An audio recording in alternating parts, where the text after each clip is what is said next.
Olá, muito bom dia, boa tarde, boa noite.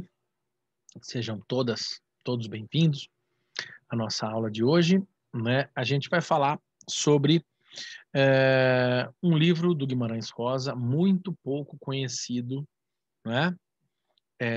Que é um livro do Guimarães Rosa que foi publicado, que veio a público em 1936, porque venceu o concurso de poesia da Academia Brasileira de Letras.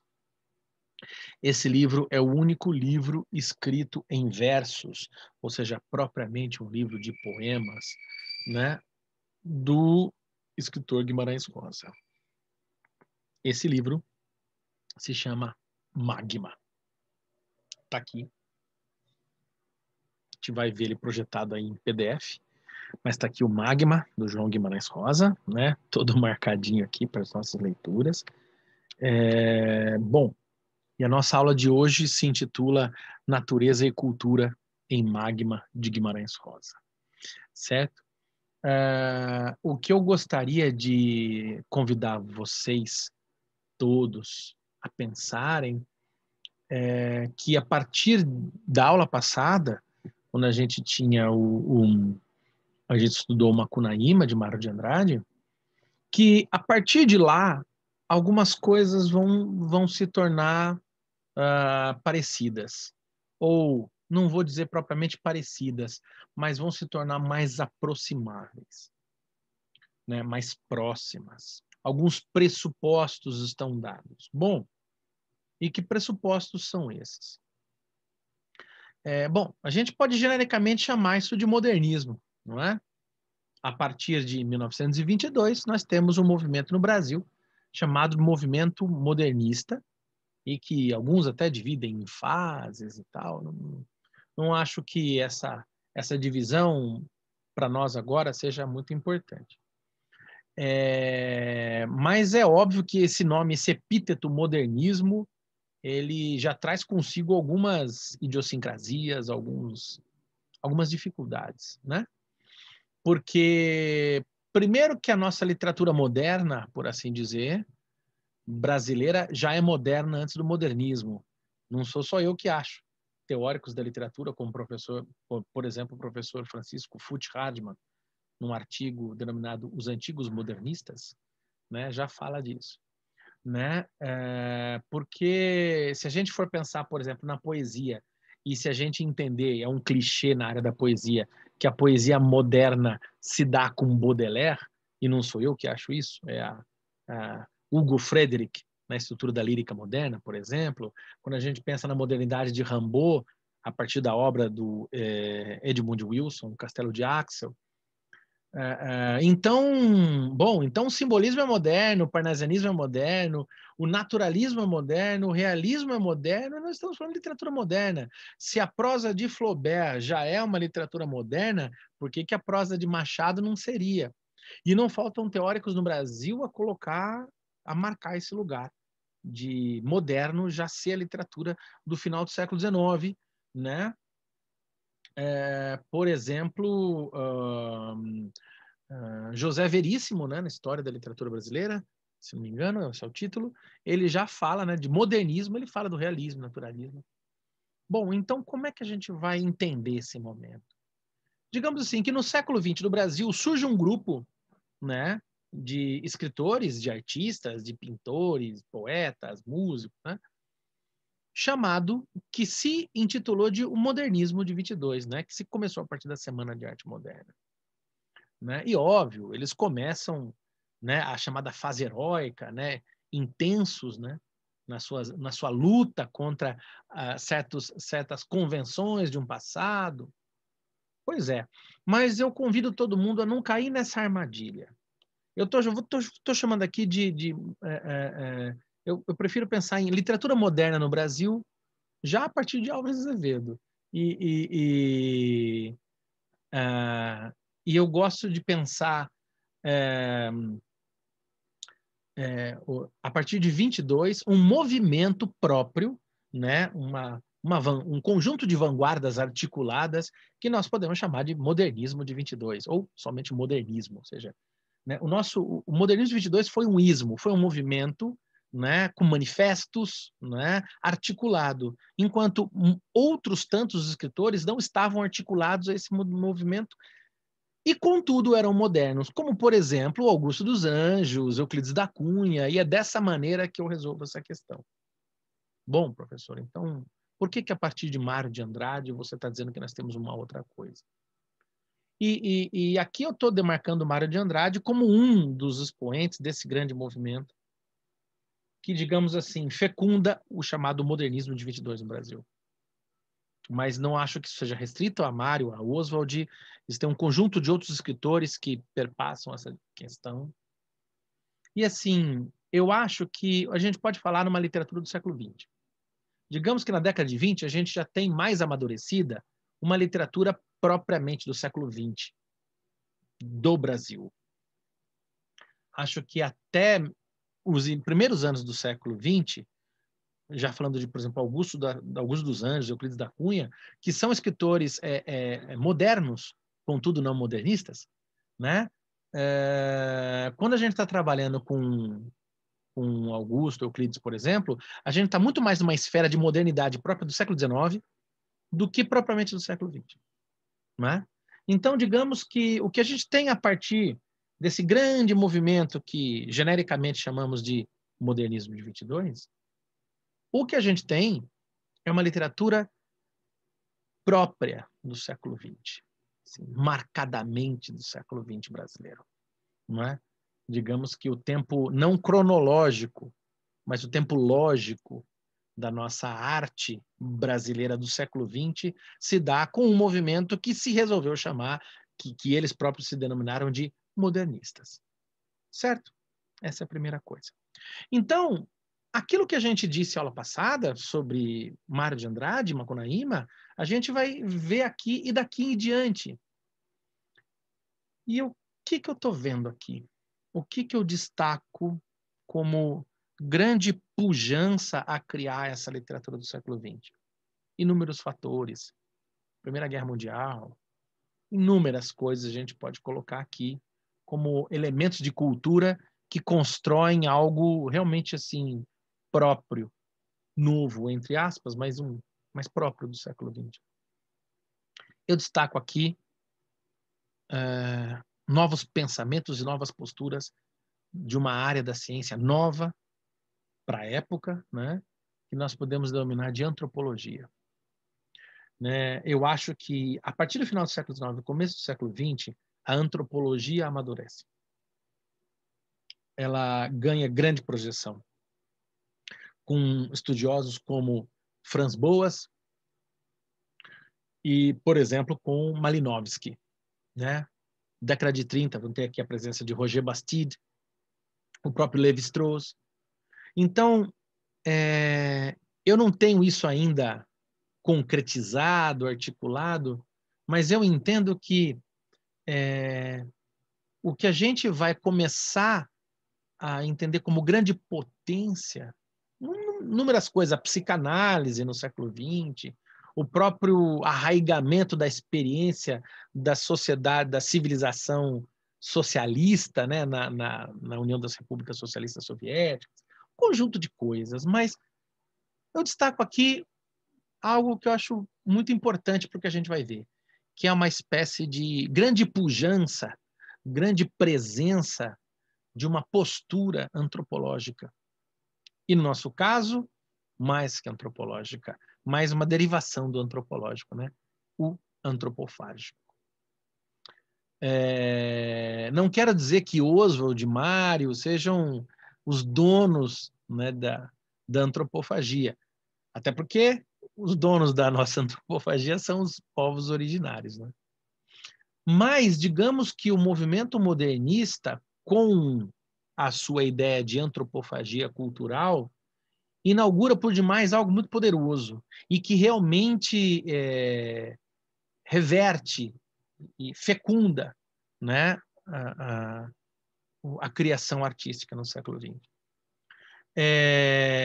Não se trata aqui e acho que a minha fala inicial deixou isso bem claro, não se trata aqui de cair em certas armadilhas do modernismo de 22, como a recusa do parnasianismo, a poesia moderna distante da poesia parnasiana, os parnasianos são antigos e nós somos modernos. Essa briga, ela no momento ela funciona, no momento do modernismo como uma afirmação, no seu primeiro momento ela se põe, mas assim, existem inúmeros motivos bastante razoáveis para a gente entender que aquilo era mais uma estratégia de afirmação do que necessariamente uma verdade que se impunha, e jamais aqui estou desqualificando um conjunto de poetas modernos valorosos que não engajados ao modernismo, como Olavo Bilac, Augusto dos Anjos, Coelho Neto, enfim, tá? Não se trata de desmerecimento. Eu acho que assim que a literatura do século XX no Brasil, ela ganha ares próprios a partir da década de 20, né? E eu acho que isso vale demarcar. Então, de uma certa maneira, a aula anterior, ela é um pressuposto que a gente está vendo aqui, certo? Feitas essas diagnoses de certos raciocínios da história da literatura, e eu gosto de pensar a história da literatura, sem, contudo, cair nas armadilhas das quadraduras, dos pensamentos estanques. Essa é essa escolinha, aquela escolinha. Não, não. As escolas não determinam nada, mas são aproximações, já diria o crítico Mário Praz, né? São aproximações que nos apontam certas tendências, certas formas, certas realidades modais, não é? Que apontam certos caminhos, e óbvio, cada obra, cada artista imprime um mundo tão próprio, tão singular, que não se pode ser reduzido a escolas ou taxonomias. Feitas essas questões iniciais, vamos ao Magma. O Magma surge em 1936 porque João Guimarães Rosa se inscreve no concurso da Academia Brasileira de Letras, um concurso de poesia, e ele vence esse concurso de poesia. E quando ele vence esse concurso de poesia, essa vitória é muito polêmica, porque ele pega o primeiro lugar e o Guilherme de Almeida, que representa a comissão da Academia Brasileira de Letras, diz que o segundo e terceiro lugares estão tão distantes do primeiro que não vai haver premiação para segundo e terceiro, somente para o primeiro lugar. Uma decisão tanto quanto autoritária, do meu ponto de vista, mas enfim, né? Deixemos o passado por hora ali, ainda mais algo tão pitoresco e nada tão importante. Mas ele ganha, né, o prêmio em 1936, e o próprio Guimarães Rosa não publica a obra depois. Essa obra só vai vir à luz em 1997, ou seja, de 1936 a 1997, 60 anos depois de que ela veio à luz no concurso, ela vai ser publicada nessa forma que vocês conhecem, que só tem essa edição, né? Tá aqui, né? Da editora, obviamente, Nova Fronteira, que, se não me engano, detém os direitos autorais aí, né? Trabalha com os direitos autorais que ainda pertencem à família de Guimarães Rosa, né? E que publica tudo dele. Bom, essa obra ela é muito pouco valorizada, né? O próprio Guimarães Rosa acaba não publicando-la posteriormente, e há toda uma especulação de que ele não gostava da obra e tal, mas o Guimarães Rosa, ele morreu mesmo muito cedo, né? Então, assim, difícil a gente também dizer que ele publicaria, não publicaria, ele gosta, não gosta, recusa. Ao que me consta, eu não estudei isso, né? Esses diários do Guimarães Rosa, ou enfim, detalhes históricos do autor tão a fundo, mas me parece que não havia uma recusa peremptória ao Magma, né? Acho que não havia grandes motivos para isso. Mas fala-se bastante da obra, como toma-se muito a obra, faz-se dela uma obra muito malograda, né? Uma obra que não é valorizada pela crítica literária, muitas vezes desconhecida. Então, assim, é com muita felicidade que eu trago aqui para vocês. E, assim, eu estou estudando ela é a base do que eu venho estudando hoje no pós-doutorado aqui na Unifesp. Né? Lá na Unifesp, né? Esse espaço agora é espaço virtual, né? Mas, então, é com muita alegria e, ao mesmo tempo, uma certa angústia, porque a gente vai lendo a obra e tem tanta coisa dentro dela, eu não vou poder falar tudo que eu descobri, e tudo que eu descobri ainda é muito pouco, tá? Mas, enfim, eu gostaria de apresentar para vocês alguns pontos da obra, primeiramente. Então, vamos aqui, né, compartilhar a tela com vocês para a gente ver cadê a danada. Aqui. Não. Nossa, não mostrou. Tá aqui. Aqui. Meu Deus do céu, cadê o livro? Eu não tô vendo aqui. Socorro.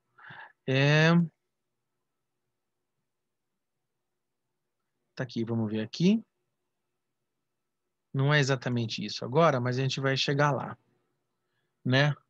O que eu quero é esta tela aqui. Pronto. Aquilo era um pedaço de um artigo que eu estou escrevendo, que será publicado em breve, né? Acho que a gente já viu algum trecho dele, né?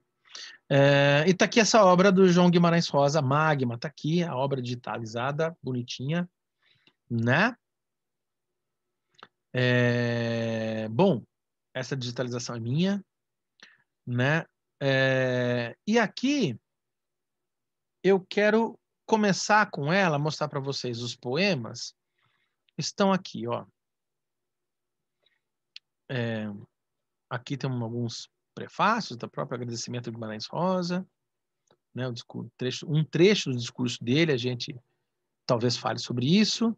Tá aqui, esse é o sumário, esses são aqui os poemas, são vários poemas, então eu fiz uma seleção, um roteirozinho de alguns para ler com vocês e pensar um pouco, ou pelo menos ler trechos e tal. Então tá aqui. O primeiro poema se chama Águas da Serra. E está ele aqui, eu quero ler com vocês. Eu quero ler os 3 primeiros poemas, Águas da Serra, Ayara, Ritmos Selvagens. Depois eu quero ler outro poema chamado Boiada. E, ao final, quero ler mais 2, Integração e Consciência Cósmica. Vamos ver se não vai ficar muito tempo e eu gostaria de mostrar algumas coisas para vocês. Bom, Águas da Serra. Águas que correm claras no escuro dos morros, cantando nas pedras a canção do mais adiante, vivendo no lodo a verdade do sempre descendo, águas soltas entre os dedos da montanha, noite e dia, na fluência eterna do ímpeto da vida. Qual terá sido a hora da vossa fuga, quando as formas e as vidas se desprenderam das mãos de Deus? Talvez enquanto o próprio Deus dormia, e então, do semissono nos paraísos perfeitos, os diques se romperam, forças livres rolaram, e veio a ânsia que redobra ao se fartar, e os pensamentos que ninguém pode deter, e novos amores em busca de caminhos, e as águas e as lágrimas sempre correndo. E Deus talvez ainda dormindo, e a luz a avançar sempre mais longe, nos milênios de treva do sem fim. Certo? Esse é o primeiro poema. Segundo poema, logo em seguida, são os 3 primeiros poemas que eu quero mostrar, né? Tá aqui. A Yara. Bem embaixo das colinas de ondas verdes, onde o sol se refrata em agulhas frias, descem todas as sereias dos mares e dos rios, irreais e lentas como espectros de vidro, para os palácios de madrepérola pérola de Anfitrite, em vale côncavo, transparente e verde. Diminuir aqui. Num recanto abissal como uma taça cheia, entre bosques de sargaços espumosos e rígidos jardins geométricos de coral. Por entre os delfins, sentinelas de Poseidon afundam suspensas, soltas, como grandes algas, carregando jovens afogados. Ondinas das praias flexuosas, nixes da água, furta-cor do Elba, ravefrus do Sunde e russalcas do Dom, Lorelai traz no esmalte doce dos olhos 2 gotas do Reno, e danaides laboriosas se desviam dos cardumes de Nereidas, que emergem ondulando as caudas palhetadas dos seus vestidos justos de lamé. Que as ilustrações, né, que são típicas, né? Mas a Yara não veio, mas a Yara não vem, porque a Yara tem sangue, porque a Yara tem carne, porque de mulher moça da terra vermelha, cara de peixe da água gorda do rio, Yara de olhos verdes de Muiraquitã, cintura para cima Cunhatã, cintura para baixo Tucunaré. que veio dormindo purus abaixo, filha do rei dos peixes, com uma índia branda catinauá. Lá bem para trás da boca aberta do rio, onde solta seus diabos o bicho feroz da pororoca, ela ficou cheia de medo, brasiliana, tapuia, morena, tão orgulhosa que não quer ser desprezada pelas outras. E a Yara é preguiçosa, tão preguiçosa que não canta mais as trovas lentas. Em Engatu, Ike, Yaneretama Iku, Paraná, Inhana, Tumassuá, Quitó. Nem mais se esforça em seduzir o canoeiro Mura ou o seringueiro, meio vestida com a gaze das águas na renda trançada dos igarapés. Eu tenho de chorar, enfeitiça-me, ó Yara, que eu vim aqui para me deixar vencer. Mas custa-me encontrá-la, e só à noite sem bordas dessas terras grandes, quando a lua e as ninféias desabrocham soltas, posso beijá-la, nua, dormida, esguia, bronzeada, oleosa, na concha carmesim de uma vitória régia, tomando o banho longo de perfume e luar. Certo? A Yara. Depois,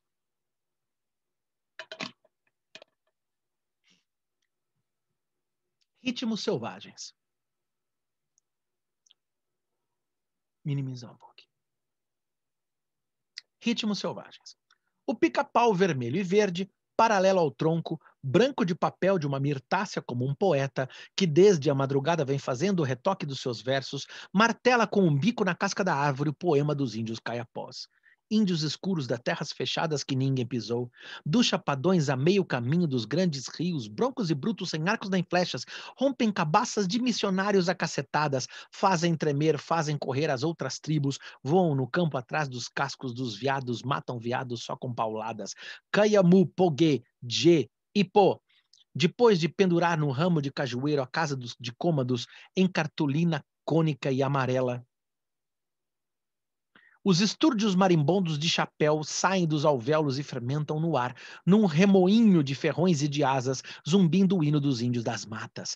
Bem escondido entre as ramadas da beira d'água, como curta e grossa jiboia quieta, toda enroscada nas penas lindas de uma arara que devorou o inhambiquara de rosto escuros e gomas pintados a genipapo. Fica 10 horas todo encolhido de bote armado e olhos vivos, o arco pronto, muita paciência e 30 flechas envenenadas. O paturino alto deixa escapar do bico a piaba, que desde no ar como uma gota de mercúrio vivo e grasna para a lontra que avança na água em linha reta, como um torpedo, notícias novas que trouxe do Xingu. O Bacairi, belo e tranquilo, com o arco vermelho de Guarantã, parece mudo, parece bobo, olhando a água e joga a flechada no rio Crespo, fisgando o lombo de um surubi, e fica triste, fica bravo só porque a ponta da flecha longa pegou 2 dedos mais para baixo no dorso liso do peixe de ouro, que ele nem viu. Triste tucano de bico armado, descompensado, maior que o corpo, chega voando e toma de assalto um dos fortinhos de terra vermelha que as térmitas vão escalonando pela campina e bem na grimpa do cocoruto desprende a queixa dos índios do sul. Os índios moles, sujos e tristes, que não têm redes, que falam manso e dormem no chão, e pulam batendo com as mãos nas pernas ensanguentadas das ferroadas das muriçocas e cantam semanas tirando a carne dos esqueletos, o bacororô. Grandes batoques nos beiços grossos, sempre tremendo, pobres bororos. Sentem a onça a 3 quilômetros na mata espessa, bem antes da fera os farejar. E o jacaré crespo, de lombo verde, de papo amarelo, ensina a arara toda azul, de patas pretas, de pálpebras pretas, que ensina o gavião, que passa no voo fino e pedrez, que ensina um bando que vai de mudança de Maracanãs, o canto das índias dos carajás. Carajás das praias do Araguaia, meio vestidas, meio peladas, mal domesticadas, mulheres roxas de nariz chato, de pés enormes, trincando piolhos nos dentes brancos, índias pesadas quase na hora de dar à luz, vêm nas pirogas, em torno dos bambos finos compridos com cachos de meninos, curumins vivos equilibrados, dependurados, e as canoinhas passam à flor das águas como coriscos, à frente dos ventos, batendo pirangas, vencendo as asas e pensamentos, Araguaia abaixo, do Caiapozinho até Conceição. O dia inteiro as águas ouviram e as matas entenderam as vozes que o vento vai levando para o oeste, para longe, para além do Culuene, onde o sol se apaga como a fogueira da última taba, onde os cocares dos buritis pendem imobilizados e o rio marulha a canção dos guerreiros que vão desaparecer. Vamos ficar por hora nesses daqui. Bom, depois a gente vai para os outros poemas. Tem mais um que eu gostaria de mostrar. Enfim, vamos ver que eu consigo. É muita coisa para mostrar nesse livro. O que eu gostaria de mostrar é que, assim, logo de antemão, no Magma, esses 3 são os poemas de abertura. O que a gente tem são 3 poemas onde a natureza é realmente a protagonista de tudo que está acontecendo aqui. Inclusive, esse Deus que se apresenta no primeiro poema se apresenta em forma de um Deus das águas, né? Ele é um Deus das águas, né? Tá aqui, né? São as águas da serra, né? Essas águas da serra são Deus. É interessante que existe assim, não é montanha, não é Everest, não é Andes da América, né? Como a gente esperaria numa tonalidade mais Castro-Alvina ou mesmo Gonçalves Dias. O que a gente tem aqui são as serras.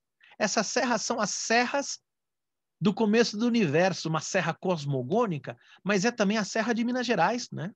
É a Serra da Canastra, né? Serra da Mantiqueira, né? Ou seja, é justamente uma serra de uma grande região, nós podemos dizer, que é uma região sertaneja caipira, que o crítico Antônio Cândido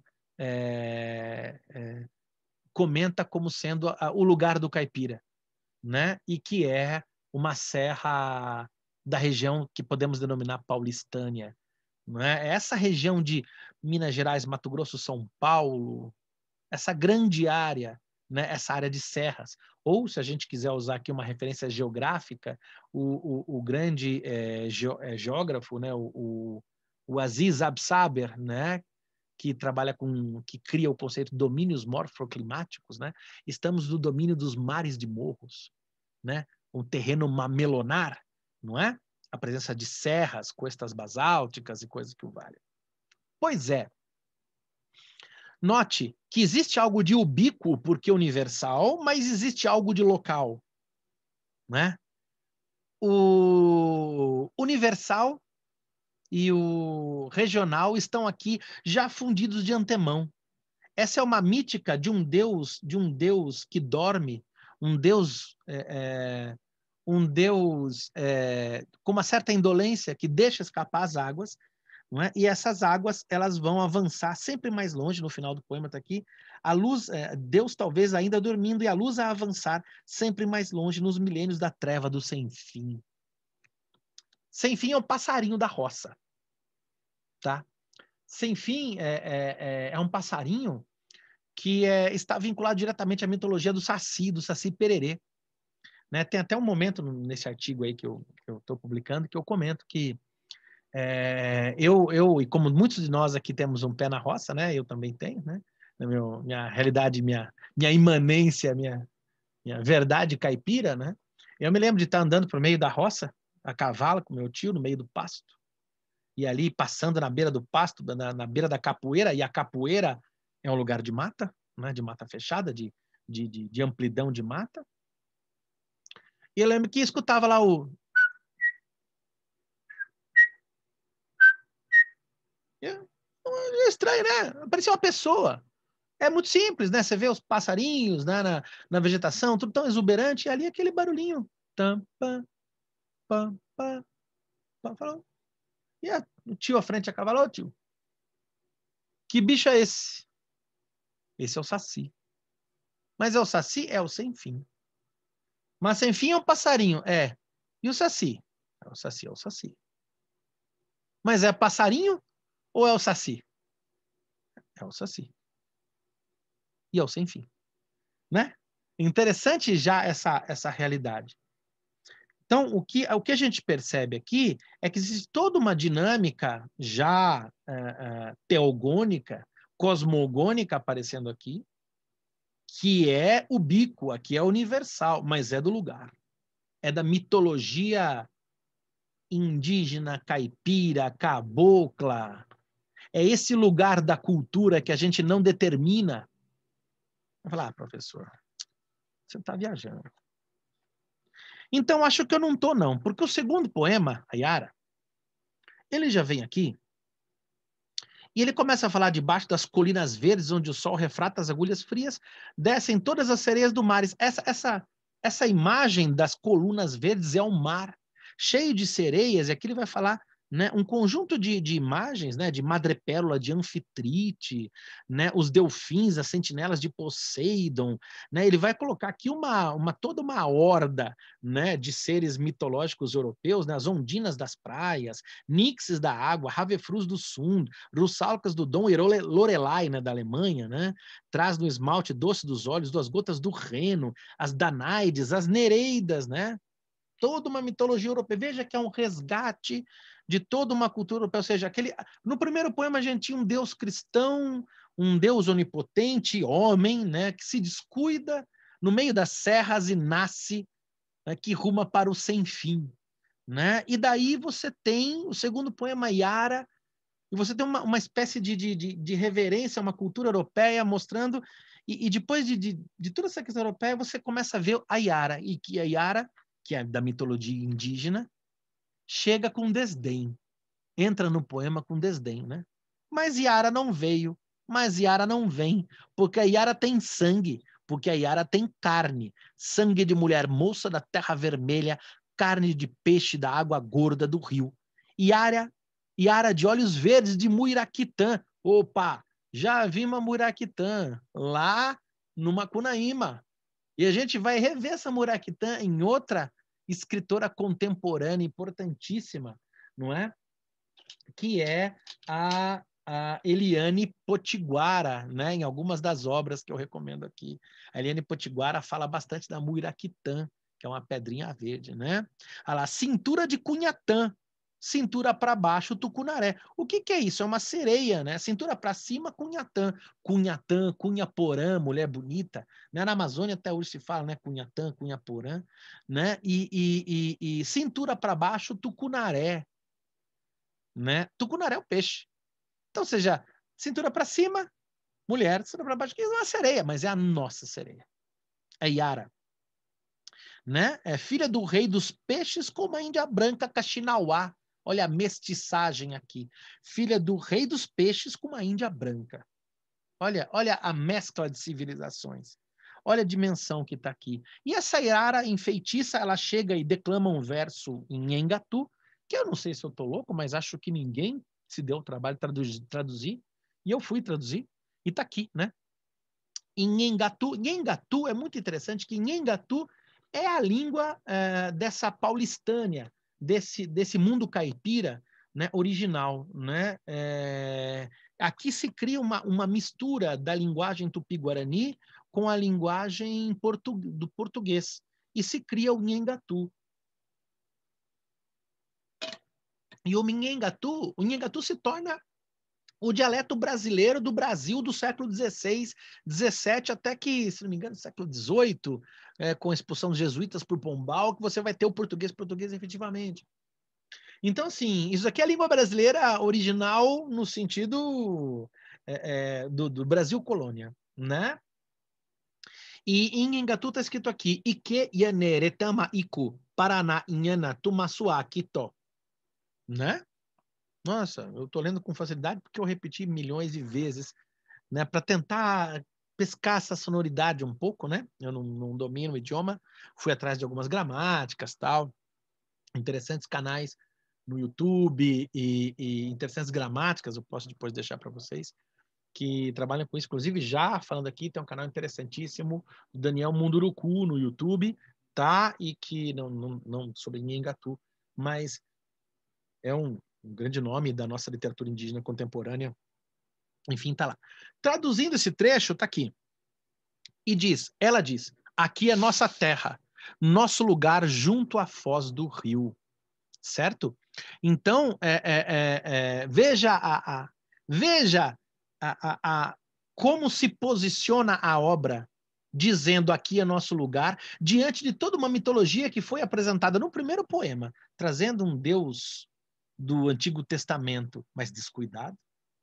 Né? E depois, ao todo o panteão clássico das divindades femininas, e com desdém a Yara, que não vai ao encontro, dizer justamente, né, olha, aqui é o nosso lugar, Nosso lugar junto à foz do rio. Vocês me desculpem o barulho da urbe aqui, né? Infelizmente.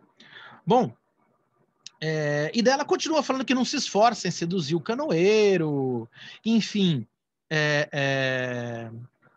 ela trata tudo com muito desdém, né? Até que ela vai ficar naquela concha de carmesim de Vitória Régia, né? Que remete à lenda da Vitória Régia, tomando um banho de perfume e luar, certo?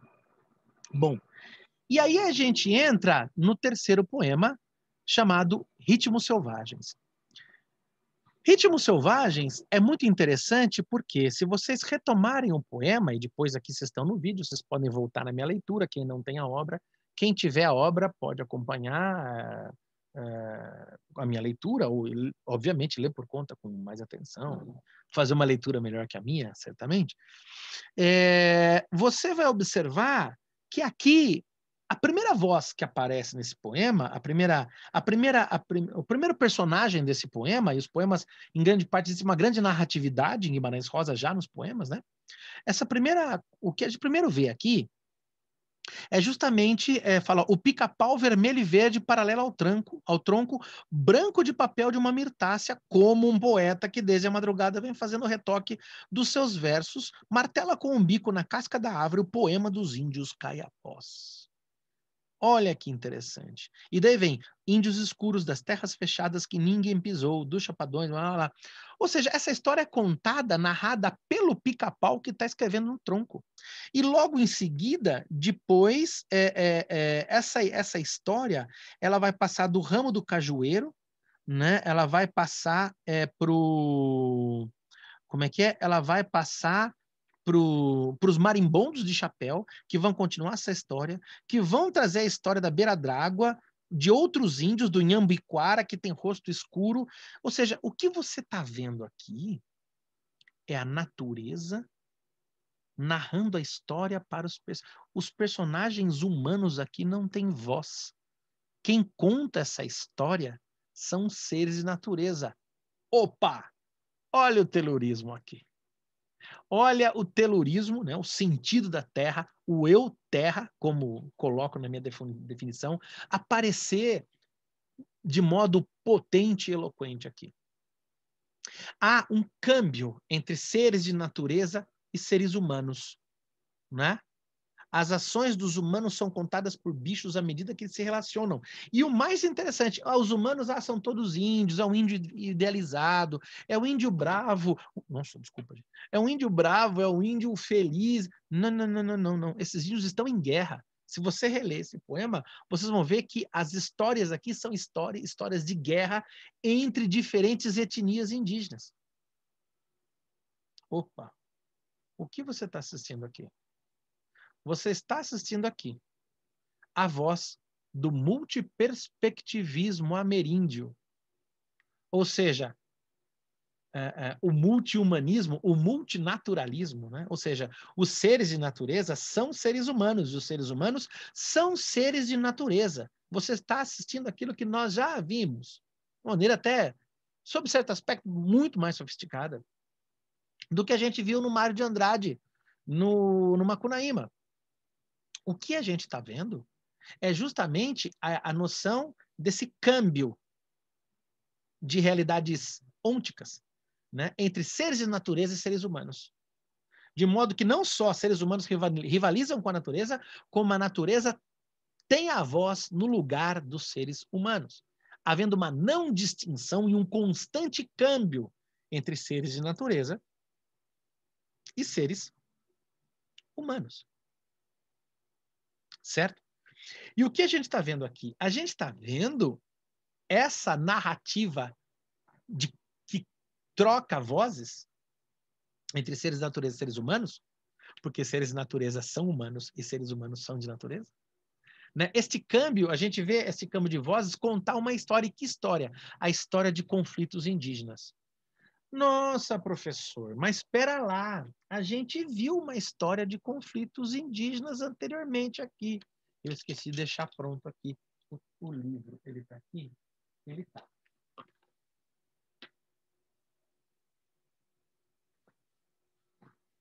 Nossa, professor, A gente já viu, acho que na nossa segunda aula aqui online, a gente viu um livro que falava dos conflitos indígenas. A gente viu, e eu vou ler um pedacinho dele para vocês aqui, ó. Como é que é? Peraí, deixa eu achar a página aqui. Ah lá. No meio das tábuas de amenos verdores, cercados de troncos cobertos de flores, alteiam-se os tetos da altiva nação. São muitos seus filhos nos ânimos fortes temíveis na guerra, que em densas coortes assombram nas matas a imensa extensão. Nossa, o que é isso? Mais para frente você vai ver lá, né? Como é que é a parte famosa, né? Tá aqui, né? Como é que é? Um velho timbira coberto de glória guardou na memória do moço guerreiro do velho tupi. E à noite nas tábuas, se alguém duvidava do que ele contava, dizia: prudente meninos, eu vi. Né? Que é isso? Isso é Ijucapirama, do Gonçalves Dias. Olha lá a narrativa de conflito indígena em Gonçalves Dias, né? O Ijucapirama, aquele que está marcado para morrer, né? E que ele vai ser capturado por timbiras, mas daí ele vai chorar na hora da morte, o pajé vai falar, não, a gente não quer matar um covarde, vai contaminar a nossa carne, a gente não quer devorar um covarde, fala, não, mas é que eu preciso salvar meu pai, depois eu volto, e daí o pai, né, fica sabendo da história, como assim, você voltou por mim? Não, você tem que ser forte, ele acaba morrendo em glória, e depois isso daí vira uma história, e a gente viu que toda essa simbologia, veja que não há voz de natureza em Gonçalves Dias e Ijucapirama. Essa dimensão da poesia romântica não existe mais aqui em Magma. Em Magma, a natureza fala por si. Em Magma, o lugar de potência do ser é da natureza. E os índios, eles se compõem organicamente com a natureza de modo a confundir-se com ela. Digamos que Macunaíma, ainda que seja um ser de natureza, né, cambiante, dialogante, ele é bastante humano na sua forma de lidar. Ele tem uma consciência muito humana, né? Mas aqui não, aqui os humanos estão secundarizados, né? Diante dessa dinâmica. Então, veja, você vai falar, nossa, professor, mas é só porque fala de conflito indígena? É uma mera coincidência. E daí eu vou ter que falar, não, meu caro aluno, você errou feio, você errou rude. Não é uma mera coincidência, não. O que nós temos aqui é justamente o poeta Guimarães Rosa, né? Legal falar poeta Guimarães Rosa, né? É o poeta Guimarães Rosa olhando para a tradição literária brasileira e recuperando tópicas, formas, né? Estruturas de composição e trazendo para a sua literatura e reelaborando de outra forma e imbuindo nelas o sentido telúrico e, no caso aqui, do perspectivismo ameríndio, que nós já vimos, é algo que está na antropologia do professor Eduardo Viveiros de Castro. Certo? Metafísicas canibais, cadê o outro aqui? A inconstância da alma selvagem, etc. Olá, professor, mas o Gonçalves Dias aí é uma coincidência. Não é não. Não é não, e eu vou mostrar agora. Vocês devem ter reparado... Onde é que está aqui? Meu Deus, eu sou tão perdido nisso. Está aqui. Vamos voltar para o Magma e daí a gente pula para outro lugar. Tá aqui.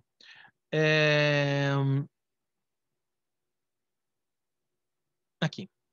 Vocês viram quando eu li o Ijucapirama? Vocês viram que tem uma certa sonoridade que lembra, né?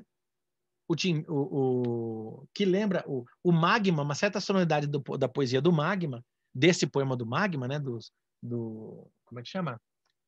Dos ritmos selvagens, que lembra o Ijucapirama. Não é verdade? Vou deixar os livros aqui à mão. Né? Então tá aqui, olha lá. Olha que interessante. Escrevo eu aqui no artigo que está em vias de ser publicado aqui, né? Na revista Olho d'Água. Contudo, essa proximidade temática, mas a partir de abordagens tão distantes, certamente não nos permitiria concluir que o poema de Guimarães Rosa necessariamente relê o poema de Gonçalves Dias. O que nos garante esse processo antropofágico de releitura é o trabalho que Rosa novamente executa no que diz respeito à incorporação das formas poéticas da tradição romântica. Olhemos mais de perto a 7ª estrofe de Ritmos Selvagens. E está aqui. né? Em Ritmos Selvagens, a 7ª estrofe. Triste tucano de bico armado. Volta. Aqui. Triste tucano de bico armado, descompensado, maior que o corpo, chega voando e toma de assalto um dos fortins da terra vermelha que as térmitas vão escalonando pela campina e bem na grimpa do cocoruto desplende a queixa dos índios do sul. Né? E aqui eu fiz um mapinha, o esquema rítmico dessa estrofe pode ser representado pela tabela que se segue abaixo. Isso é muito chato, essa tabelinha, né? Quem quiser ficar só com a sonoridade no ouvido, né? Aqui a gente divide ó, em sílabas átonas e tônicas, então fica como se fosse um tum-ta-ta, tum-ta-ta, tum-ta-ta, tum, né? Isso tem um nome aqui, que é? Como é que é o nome desse tipo de anapésticos, dátilos, tem todo um conjunto de nomes aí, né? Que a gente sempre... Eu não decoro nunca o que é anapéstico, o que é dátilo, o que é... Eu vou nas tabelas que eu tenho aqui e vejo para na hora de escrever, porque é muito difícil ficar decorando esses nomes, né? Enfim, acho que pouco importa, o que importa é a gente lidar com eles, né? Eu uso essas tabelas como os engenheiros com tabela de seno e cosseno, sabe? Enfim, se você relembrar aqui, eu vou reler esse trechinho, né? Olha lá. Triste tucano de bico armado, descompensado maior que o corpo, chega voando e toma de assalto um dos fortins da terra vermelha que as térmitas vão escalonando pela campina. Aqui, ó, 19 sílabas, verso livre, métrica que nos convida à prosa, mas prova ele rompe com essa, né? A métrica e vem. E bem na grimpa do cocoruto desplende a queixa dos índios do sul. Certo? Aí a gente continua aqui no texto. Esses ritmos selvagens que aqui encontramos recuperam outras formas mais tradicionais de nossa literatura que, de outro modo, buscavam se alimentar das mitologias dos povos indígenas. Trata-se de Ijuca-Pirama de Gonçalves Dias. Notemos o padrão rítmico da primeira estrofe da obra do Vate, né, do poeta maranhense. Está aqui. No meio das tabas de amenos verdores, cercadas de troncos cobertos de flores, ateiam-se os tetos da altiva nação. São muitos seus filhos nos ânimos fortes, temíveis na guerra, que densas coortes assombram na massa de imensa extensão.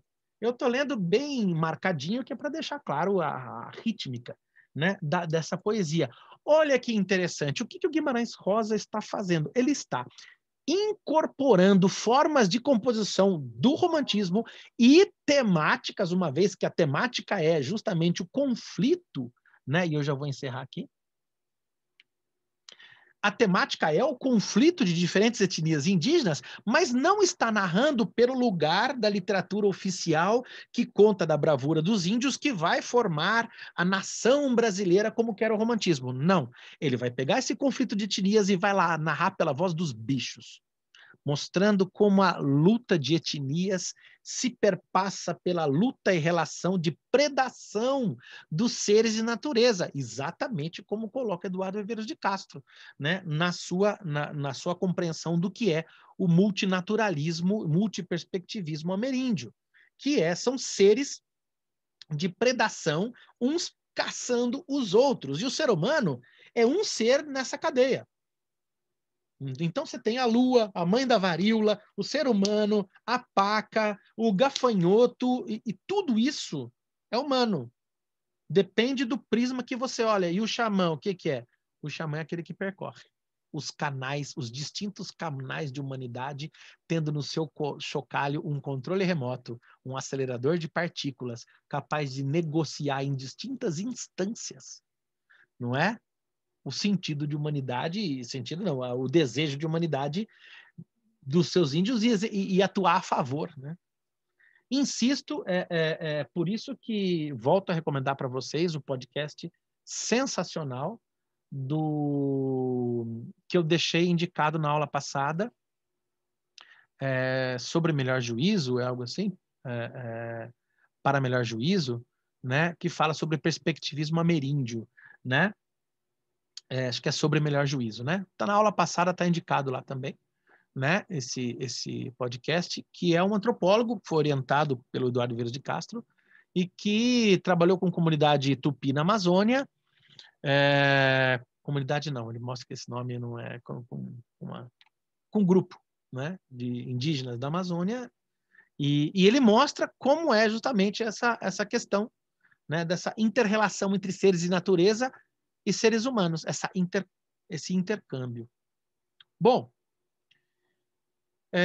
Eu gostaria de ler mais poemas. Existe um outro poema sensacional que eu quero deixar destacado aqui, muito bom, que é um poema chamado Batuque. No Batuque você vai ver ele falar da dança da dança de batuque, né, dos afrodescendentes, dos africanos no Brasil, né? E vai falar disso e vai mostrar como há uma repressão policialesca, uma repressão das autoridades enquanto o batuque acontece e tal. Essas referências, por exemplo, você vai encontrar algum tempo depois, né, na obra crítica do Antônio Cândido. Se você for lá no dossiê da USP, e você vai ver no dossiê da USP, do dossiê 100 anos de Antônio Cândido, você vai ver onde ele fala Antônio Cândido e o Mundo Caipira, você vai ver que ele vai fazer um estudo sobre a dança do batuque, né, na região de Tietê, na cidade de Tietê. E ali ele vai falar do preconceito e da violência vinculada a essa questão da cultura africana e do batuque, da sensualidade do batuque africano ali. Bom, o que eu quero mostrar? Eu quero mostrar que, assim, a obra Magma de Guimarães Rosa é uma obra que foi, no meu ponto de vista, muito desvalorizada pela crítica literária brasileira, muito minorada. Isso se deve principalmente à opulência, à majestade de Grande Sertão Veredas. Não raras vezes a gente encontra, acho que dos livros e das obras, dos textos que eu encontrei sobre Grande Sertão Veredas, salvo algumas muito boas exceções, a gente vai encontrar aqui textos assim que ou estão minorando, né, diminuindo a potência de Magma, porque cobram que Magma não é Grande Sertão Veredas, que Magma não é Sagarana, e eu acho que isso é um problema. Eu acho isso, particularmente, como teórico da literatura, muito problemático, né? Essa coisa de ficar, tal obra é melhor, tal obra é pior, então essa é pior, então essa é rascunho daquela, porque muitas das tópicas que você vai encontrar por exemplo, em Boiada, você vai encontrar depois certos jogos ali, imagens e certas tentativas vão reaparecer em Burrinho Pedrez, né? Gruta do Maquiné, que é um poema, vai reaparecer em outras histórias do Sagarana. Muita coisa, por exemplo, no Sagarana você vai encontrar. E aquela linguagem do Riobaldo, você não vai encontrar no Magma. Você vai encontrar um outro jogo de poesia, inclusive preocupado em superar certa tradição, como eu mostrei aqui, romântica, por sinal, né? E tentando reler a tradição sobre um outro prisma. No meu modo de entender, muito mais vinculado até a uma dimensão, um olhar antropológico, etnológico sobre o Brasil, desejoso por conhecer a riqueza da cultura brasileira nos seus múltiplos matizes. Não como que fala, o Brasil é só isso, o Brasil é isso aqui. Não. Aqui tem cultura caipira, cultura negra, tem cultura indígena, né? Numa grande variabilidade, um desejo de busca pelo universal. Você vai encontrar haikais nessa obra, né? Assim, um grande jogo de imagens, um diálogo com a tradição moderna, simbolista. Ou seja, há uma preocupação de reler uma tradição e instaurar novas perspectivas de composição que, ao meu ver, são muito ricas. Então quer dizer, então você acha que Magma é superior a Grande Sertão Veredas? Claro que não. Eu acho sim que Grande Sertão Veredas é uma obra sensacional. É uma obra poderosíssima e é uma obra, assim, de uma experimentação com a linguagem insuperável. Contudo, Magma é um ótimo livro de poemas, e é um livro de poemas que traz reflexões bastante importantes sobre a literatura e sobre os possíveis lugares da cultura brasileira. É uma obra que está, digamos, em diálogo muito feliz e muito fértil com outras obras como Macunaíma, como Cobra Norato, de Raul Bopp, tá? Que é também um escritor muito importante, e um escritor também, um outro escritor pouco comentado, mas não menos importante, que está aqui, né? Que é o Ascenso Ferreira, né? Acabou de chegar aqui, já estou devorando, né? São 3 obras dele aqui, né? Catimbó, Canacaiana, Xenhenhen. São 3 obras de Ascenso Ferreira. Ascenso Ferreira é o cara que lá no Nordeste estuda os cantos de aboio Canto de aboio é aquele canto de chamar boi, de tocar boi. Todo mundo aqui tem um pezinho no interior, eu acho, já deve ter ouvido, não? Ê, boi! Ê, boi! Se nunca ouviu um bom aboio, recomendo uma música de viola do Ivan Vilela, né? Que tá a música do Ivan Vilela, né? Deixa eu procurar aqui para não falar besteira. O álbum dele tá aqui, deixa eu procurar. Agora tem que aparecer, tá aqui. Do álbum Paisagens, do Ivan Vilela, eu recomendo uma música chamada A Força do Boi. Escuta ela inteirinha, a partir do meio da música, você vai como ouvir lá, vai começar a ver a viola chamando, né, como é que chama? Aquela ave do final do dia maravilhosa no pasto, você ouvia assim, né, no sertão, assim, né? Esqueci agora, a siriema, você vai ouvir plá, plá, plá, plá, plá, a siriema tocando na viola e você vai ouvir o canto do aboio, e é o próprio, pelo menos na versão ao vivo, né, procura no YouTube também, quem quiser, Ivan Vilela, A Força do Boi, ele mesmo faz ali os aboios, né, chama o boi, né, para falar da força do boi com a viola, né, mostrando aquela potência, daquele corre-corre dos bois, né, da boiada, né, junto da peãozada e aquela coisa toda. Bom, então, assim, existe uma dimensão, uma força antropológica gigante. E voltando, né, antes que eu me perca, existe, ao meu ver, duas grandes modos de olhar hoje que não acho acho que assim precisam ser superados e que diminuem o meu modo de ver a obra Magma. Eu vejo alguns trabalhos que realmente, né, pinçam elementos. Vamos observar a questão da cultura indígena no Magma. Vamos observar. Não, legal, isso é tudo muito importante. E nesse caso, deixa eu me consertar aqui. Não acho que isso diminui, muito pelo contrário. Mas, assim, é preciso olhar um pouco a obra nos seus múltiplos diálogos, né? Acho que eu estou tentando fazer um pouco. Tentar olhar a obra naquilo que ela mais possibilita, na sua grandiosidade, na sua riqueza de possibilidades. Ela não é uma obra fácil, ela é uma obra que nos aponta muitas tendências. Contudo, ela tem uma organicidade muito grande. Os poemas finais que eu ia ler, vocês iam ver que eles terminam numa dimensão da natureza enquanto centro, mas os últimos poemas são, por exemplo, o Cágado, a Chuva, Integração e Consciência Cósmica, né? São alguns dos últimos, não são só os últimos poemas aqui. Né? Mas em Consciência Cósmica, você vai ver a integração entre homem e natureza como um olhar do ser que se desintegra diante da fauna e da flora.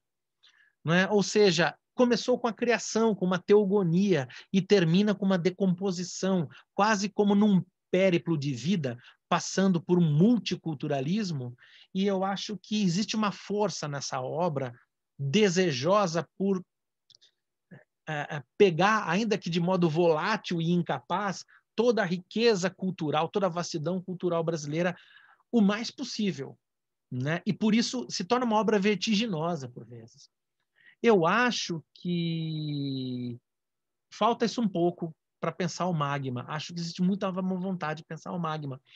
E também existe, por exemplo, um certo olhar, no meu modo de ver, um tanto quanto pernicioso, e que coloca uma obra como uma obra menor, inclusive desqualificando o Magma como obra poética. Enfim, por exemplo, é o caso da obra da professora Maria Célia Leonel, cuja obra Guimarães Rosa, Magma e Gênese da Obra, que é um livro que trata sobre Magma, que tem um livro extremamente valoroso, que tem seus lados muito positivos, muito interessantes, né? E que mostra que a obra ela tem algo a ser resolvido, a ser pensado, ela faz uma crítica genética muito positiva da obra, no sentido de que, olha, é preciso trabalhar melhor a fixação, existem várias versões da obra que estão no arquivo, ainda Guimarães Rosa, né, se não me engano, no IEB, né? E isso precisa ser melhor trabalhado, porque existem versões diferentes, próprias correções de Guimarães Rosa que não entraram nessa edição, única edição que foi feita de Magma. Então, assim, precisaria ser melhor pensado, e isso, parabéns, professora Maria Célia Leonel, que coloca de maneira muito adequada Contudo, ao fazer a crítica da obra, da qualidade literária, ela acaba diminuindo muito a obra, porque reduz a riqueza da literatura à experimentação da linguagem. E como a experimentação da linguagem é maior em Grande Sertão Veredas, é muito maior em termos de desconstrução, né, da palavra, da linguagem, da língua portuguesa e reinvenção da língua portuguesa, há uma desqualificação de Magma. Eu acho que as preocupações de Magma são outras. Óbvio que em Grande Sertão Veredas ele está muito mais maduro enquanto escritor, mas eu particularmente, aí talvez seja uma questão de gosto, eu não gosto dessa coisa, obra melhor, obra menor e maior, e autor maior e menor, acho que não coloco muito nesses termos, né? Acho que até pode falar, eu acho Guimarães Rosa, nossa, algo muito mais assombroso. Contudo, aí que tá, as preocupações de Magma são outras, né? São outras, é uma outra obra, inclusive na forma da escrita, uma está em verso, outra está em prosa, a ponto de que quando a gente está trabalhando com a Maria Célia Leonel, e eu vou ler algumas citações aqui, por exemplo, o prefácio dessa obra é da também professora Beth Bright, né?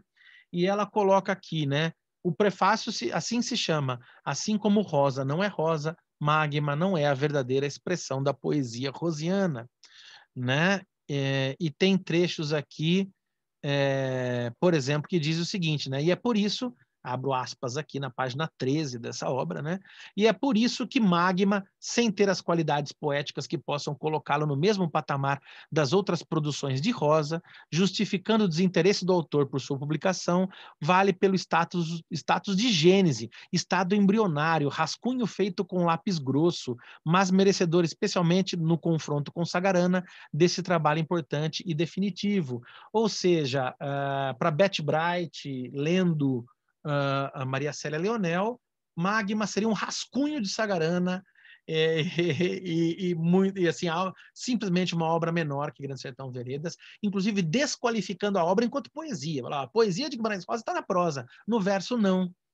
Ou seja, ao fazer isso, se elege um critério, que é a inovação linguística, a inovação da linguagem, melhor dizendo, né? E se deixa de lado outras questões, como, por exemplo, o desejo de se embrenhar pela natureza, pela fauna e pela flora brasileira, de realocar o lugar da voz literária para outros seres de natureza, e mais ainda o desejo amplo de vasculhar a multiplicidade cultural do Brasil, e passando pela cultura caipira, pela cultura africana, pela cultura indígena, pela cultura japonesa, pela cultura chinesa, desejosa já de uma universalidade, mas consciente do seu local, da sua dimensão, da sua regionalidade.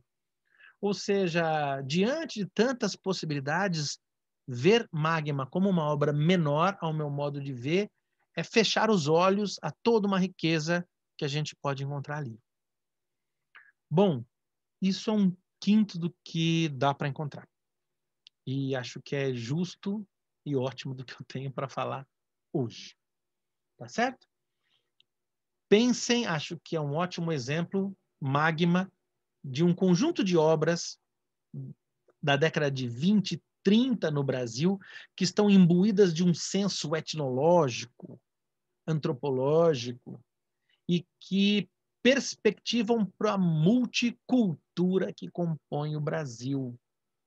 E daí que, mais uma vez, ao falar de literatura brasileira, a gente vai começar a encontrar questões, a gente vai, para falar de natureza e cultura brasileira na literatura, a gente vai ter que passar, né, para olhar as múltiplas culturas que temos aqui, como a cultura popular, e eu destaco aqui a cultura popular, a cultura indígena e a cultura negra no Brasil.